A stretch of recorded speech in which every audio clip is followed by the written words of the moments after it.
FIFA 11 for Health er et verdensomspændende sundhedsinitiativ, som FIFA står bag, og som bygger på professor for SDU, Peter Krustrups mangeårige forskning.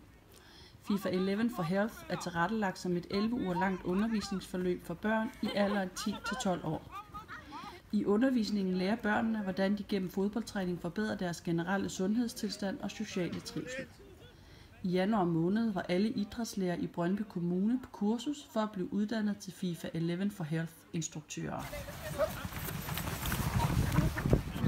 Jamen, jeg havde ret høje forventninger til kurset faktisk.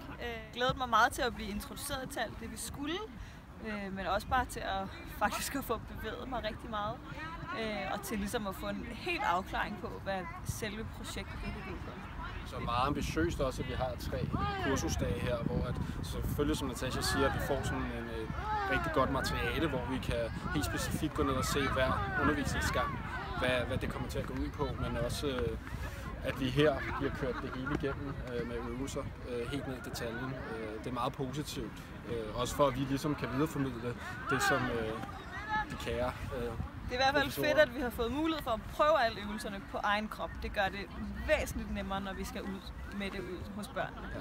Altså, det er jo ikke nogen hemmelighed, hvis du ser op i de større klasser, hvor vi også har teori med i undervisningen. Der har vi rigtig stor udfordring med at finde tid til den her meget, det bliver meget sådan, teoretisk, den teori, vi skal igennem der. Men her, der synes jeg, de formår at få det lavet som en meget legende del ind i faktisk det praktiske.